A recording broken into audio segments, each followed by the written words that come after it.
চাল কুমড়ো আর চিংড়ি মাছের তরকারি গ্রামেগঞ্জের একটি পপুলার রান্না। টেস্টি এই রান্নাটি খুব সহজেই বানানো যায়। এর জন্য প্রথমে চাল কুমড়ো সরু সরু করে কেটে নিয়ে জলে ধুয়ে নিতে হবে। এর সঙ্গে বেশ কিছু চিংড়ি মাছ কেটে ধুয়ে পরিষ্কার করে নিয়ে নুন আর হলুদ গুঁড়ো মাখিয়ে নিয়ে রেখে দেব। 10 মিনিট পর ওভেনে কড়া বসিয়ে তাতে 1 চামচ সর্ষের তেল গরম করে নিয়ে চিংড়ি মাছগুলো ভেজে নেব। একদম কড়া করে না ভেজে অল্প লাল করে ভেজে নিতে হবে মাছগুলো।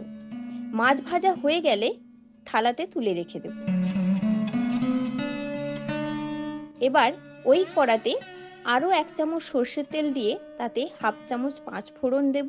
ফোড়ন একটু লাল হয়ে এলে তাতে মিডিয়াম সাইজের কুচানো পেঁয়াজ আর একটা চেরা কাঁচা লঙ্কা দিয়ে দেব। মাঝারি আঁচে পেঁয়াজ কষিয়ে নিতে হবে। পেঁয়াজগুলো এইরকম হালকা বাদামি হয়ে এলে কেটে রাখা চাল কুমড়ো দিয়ে দেব। এবার স্বাদমতো লবণ আর হাফ চামচ হলুদ গুঁড়ো সাথে 1/4 চামচ লঙ্কা গুঁড়ো যোগ করব। ভালো করে সবকিছু মিশিয়ে নেব। কয়েক মিনিটের মধ্যে কুমড়ো থেকে জল ছাড়তে শুরু করবে। এই জলেই রান্নাটি হয়ে যাবে। তাছাড়া এই তরকারি যত শুকনো শুকনো বানানো যায় ততই ভালো। এখন শিলে বা মিক্সিতে 1 থেকে 1.5 চামচ সাদা সর্ষে, একটা কাঁচা লঙ্কা, অল্প একটু লবণ দিয়ে ভালো করে পেস্ট তৈরি করে নেব এবং বাটিতে তুলে রেখে দেব।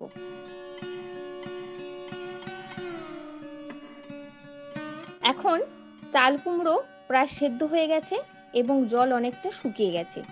এই অবস্থায় 1/4 চামচ চিনি এবং বেটে রাখা মশলা দিয়ে ভালো করে আরও একবার মিশিয়ে নেব।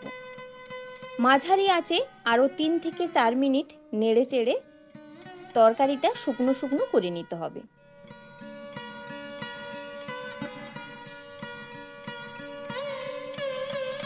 শেষে ভেজে রাখা চিংড়ি মাছগুলো দিয়ে আরও 1 মিনিট রান্না করব।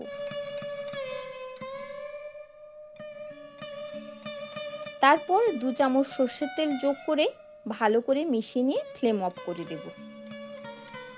গরম গরম ভাতের সাথে এই তরকারি সার্ভ করুন, খেতে দারুণ লাগবে। এরকম ভালো ভালো রেসিপির জন্য চ্যানেলটি প্লিজ সাবস্ক্রাইব করে রাখবেন এবং ভিডিওটিতে একটি লাইক দিয়ে আমায় সাপোর্ট করবেন। ধন্যবাদ সবাইকে, ভালো থাকবেন।